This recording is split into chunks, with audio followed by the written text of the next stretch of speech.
BJP কর্মী অভিজিৎ সরকার খুনের মামলায় হাইকোর্টের দ্বারস্থ পরেশ পাল। হাইকোর্টের দ্বারস্থ বেড়েঘাটার তৃণমূল বিধায়ক পরেশ পাল এবং দুই তৃণমূল কাউন্সিলর স্বপন সমাদ্দার ও পাপিয়া ঘোষ হাইকোর্টের দ্বারস্থ হয়েছেন। তারা আগাম জামিন চেয়ে হাইকোর্টে আবেদন জানানো হয়েছে। বিজেপি কর্মী খুনের মামলার সাপ্লিমেন্টারি চার্জশিট দেওয়া হয়, যে চার্জশিটে পরেশ পাল এবং দুই কাউন্সিলরের নাম রয়েছে। 2021-এর 2টা মে অর্থাৎ বিধানসভা ভোটের ফল ঘোষণার দিনে খুন হয়েছিলেন কাকুরগাছির বিজেপি কর্মী অভিজিৎ সরকার। আর সেই খুনের মামলায় এবার আগাম জামিন চেয়ে হাইকোর্টের দ্বারস্থ হলেন পরেশ পাল এবং দুই তৃণমূল কাউন্সিলর স্বপন সমাদ্দার ও পাপিয়া ঘোষ।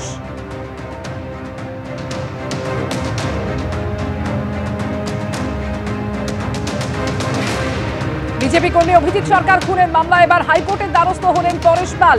বিস্তারিত জানব, প্রকাশ সিনহা প্রতিনিধি রয়েছেন এই মুহূর্তে টেলিফোনে। প্রকাশ, আগাম জামিনের আবেদন জানিয়ে কলকাতা হাইকোর্টের দ্বারস্থ হলেন পরেশ পাল এবং দুই তৃণমূল কাউন্সিলর।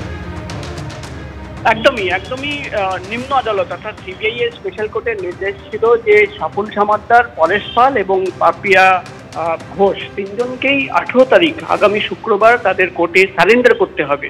এবং তার আগেই আমরা দেখতে পাচ্ছি অভিজিৎ সরকার, বিজেপি কর্মী অভিজিৎ সরকার, সেই খুনের ঘটনার মামলায় তুমি জানো সিবিআই তরফে 18 জনের নামে চার্জশিট জমা পড়েছিল।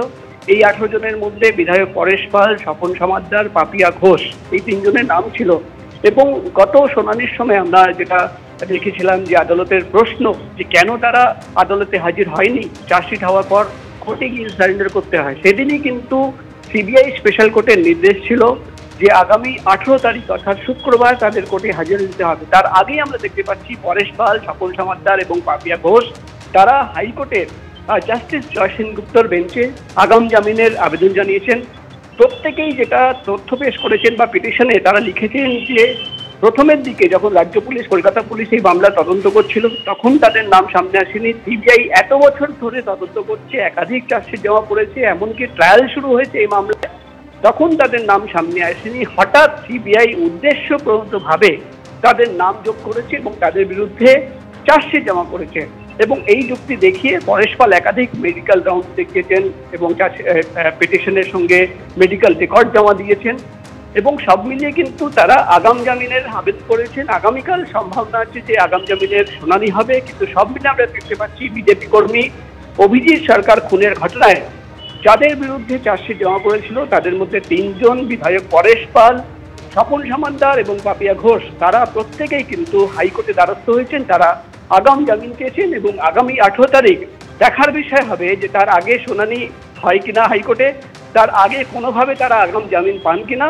এবং প্রশ্ন সবচেয়ে বড় যে আগামী 18 তারিখ যেদিন তাদের সারেন্ডার হওয়ার কথা, সে তারা নিম্ন আদালতের সিবিআই কোর্টে গিয়ে সারেন্ডার করেন কিনা। ধন্যবাদ।